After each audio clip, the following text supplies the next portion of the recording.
নমস্কার বন্ধুরা, আশা করি তোমরা সবাই খুব ভালো আছো। আমিও খুব ভালো আছি। তোমাদের সবাইকে আমার ইউটিউব চ্যানেল সম্পাস লাইফস্টাইলে স্বাগত। তো আজ হলো বৃহস্পতিবার। বৃহস্পতিবারের ব্লগটা আমি এখান থেকেই শুরু করছি।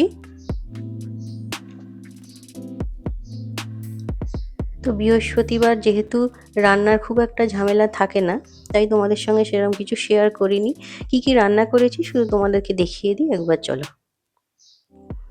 তো এই দেখো, ভাত করেছি,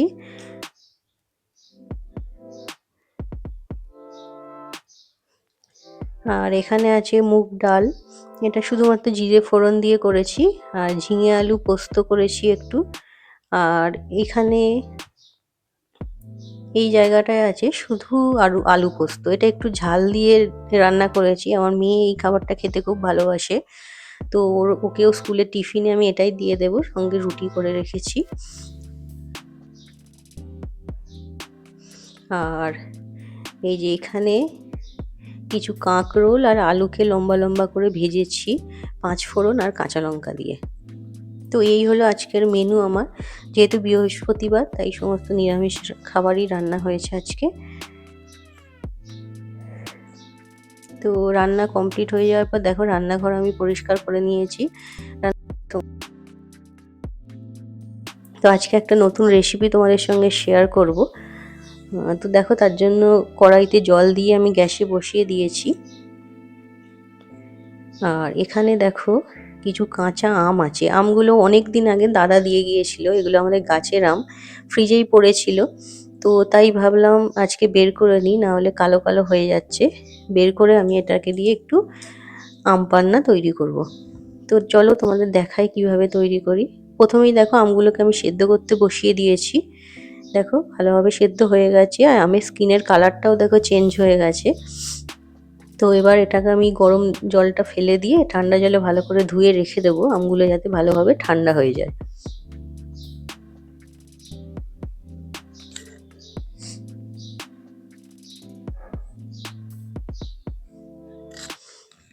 গাছে দেখলাম বেশ কয়েকটা ফুল ফুটেছে, তাই ফুলগুলো তুলতে চলে এলাম।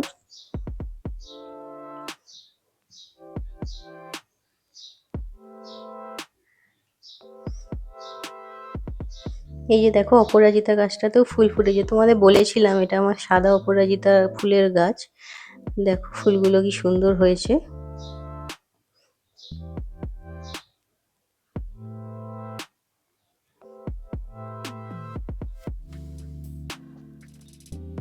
বৃহস্পতিবার জানোই একটা পুজোর এক্সট্রা কাজ থাকে।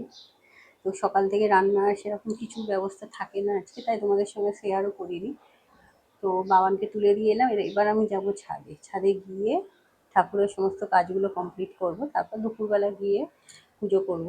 তো আজকে না বাইরে প্রচণ্ড রোদ বেরিয়েছে, না তো বাইরে আসলে এত তাপ আজকে। আজকে দেখো, আমি জানলা খুলিনি মানে বাইরে কাঠের পাল্লাগুলো খুলে দিয়েছি, কিন্তু ভিতরে কাঁচের জানলাগুলো লাগে। আর সন্ধ্যের দিকে এসে জানলাগুলো পুরো খুলে দেবো, তখন অনেকটা হাওয়া আসবে। হাওয়া আসলে ঘরটা তখন ঠান্ডা হয়ে যাবে। এখন আর খুলবো না। বাইরে এত রোদ বেরোচ্ছে না, জানি না কবে বৃষ্টি হবে। তবে আবহাওয়া দপ্তর না বলছিল, জানো আজকে পর থেকে, বৃহস্পতিবারের পর থেকে বৃষ্টি হওয়ার চান্স আছে। দেখা যাক কি হয়। বৃষ্টি হলে ভালো, একটু ওয়েদারটা ঠান্ডা হয়। প্রচণ্ড গরম পড়েছে, মানে সহ্য করা যাচ্ছে না, এত গরম পড়েছে না। আর এই ছাদের কাজটাও যত তাড়াতাড়ি কমপ্লিট করে নেওয়া যায় ততই ভালো, কারণ ছাদে এত রোদ বেরোচ্ছে, এখানে গিয়ে কাজ করতে পারছি না।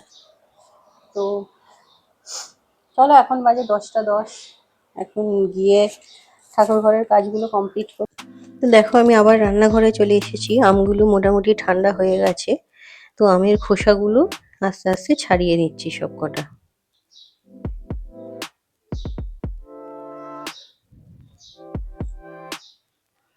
এবার আমগুলোকে ভালো করে মিশিয়ে নিয়ে আমের আঁটিগুলো আমি আলাদা করে নিচ্ছি। আমি আম পান্না এইভাবেই বানাই। তোমরা যদি নতুন কোনো রেসিপি জেনে থাকো তাহলে অবশ্যই জানাবে। গরমকালে যেহেতু আমটা ফ্রিজে থাকেই, তো মাঝে মাঝেই এটা করে রাখি। বানিয়ে ফ্রিজে রেখে দিলে ঠান্ডা থাকে। তো বাইরে থেকে যেই যখন আসে তাকে তখন তাকে দেয়া যায় শরবত হিসাবে। খেতেও খুব ভালো লাগে এটা গরমে। তো দেখো অনেকটা বেরিয়েছে। তো এটা এবারে আমি এই আমটাকে পুরোটা মিক্সিতে দিয়ে দিলাম। একটা বড় মিক্সিং জারেই দেবে, তাহলে সুবিধা হবে। সামান্য এর সঙ্গে একটু জলও মিশিয়ে দেবো, তোমরা চাইলে ঠান্ডা জলও মিশিয়ে দিতে পারো। তো এবার এর মধ্যে দেখো দিয়ে দিচ্ছি বিট নুন আন্দাজ মতো। এবার দিচ্ছি কিছুটা চাট মশলা, সামান্য একটু জলজিরা দিচ্ছি, আর একটু বেশি পরিমাণে চিনি দেবো, তাতে শরবতের টেস্ট খুব ভালো হবে।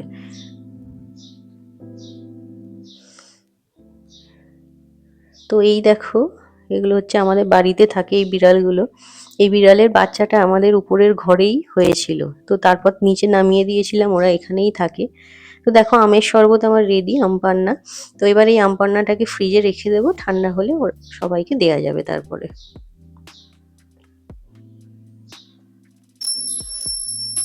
তো দেখো আমি চান টান সেরে ঠাকুর ঘরে চলে এসেছি পুজোর জন্য।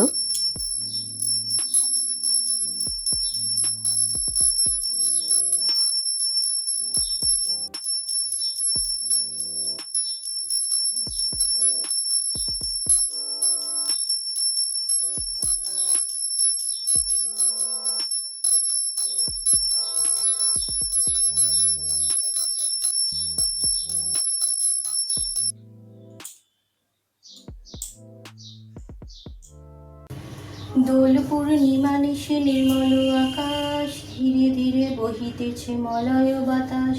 লক্ষ্মী দেবী বামে করি বসি নারায়ণ, কহিতেছে নানা কথা সুখে আলাপন। হেন কালে বীণা নিয়ে আসি মুনিবর, নারায়ণের সাক্ষাতে কহিল বিস্তর। তারপর করজোড়ে করিয়া প্রণতি, কহিল নারদ মুনি নারায়ণী প্রতি। কহু মাতা এ কেমন তোমার বিচার, চঞ্চলা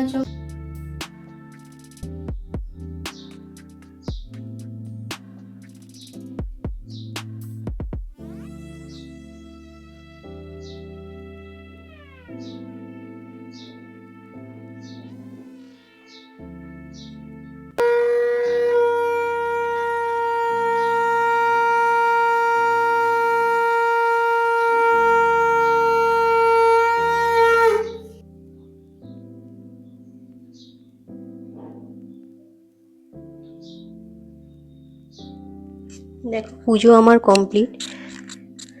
তো এই হচ্ছে আমার মা লক্ষ্মীর প্রতিমা। এটা একটা পিতলের প্রতিমা, এটা আমার দাদা আমাকে পুরী থেকে এনে দিয়েছিল। তো তারপর থেকে এটাতেই আমি পুজো করি।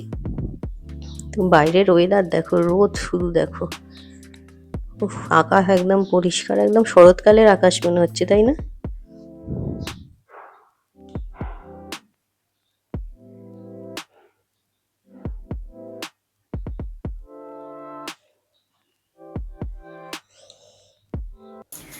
চলো, তো পুজো তো আমার হয়ে গেছে।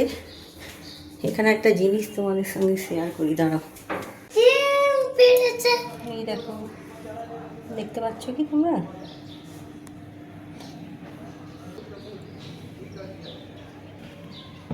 এরকম এত ডিম পারো না।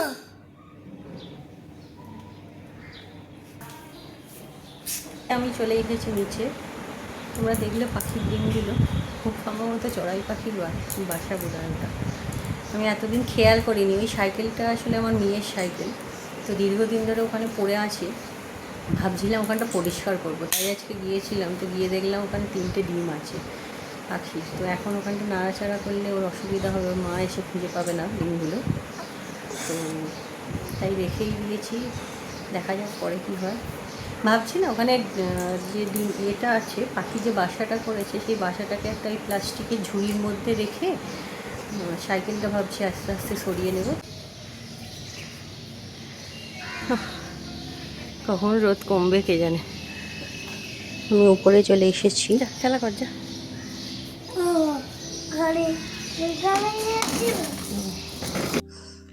তো বৃহস্পতিবার আমি একটু ধুনো জ্বালিয়ে সারা বাড়িতে ধুনো দেখাই, তো তার জন্যই রেডি করছি।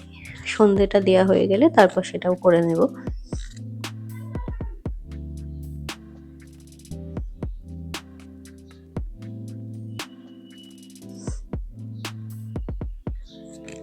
এই যে আমি সারা বাড়িতে ধুনোটা দেখিয়ে নিচ্ছি, প্রত্যেকটা ঘরে, উপরেও দেখিয়ে এসেছি, নিবার নিচের ঘরগুলোতেও ভালোভাবে দেখিয়ে নিচ্ছি।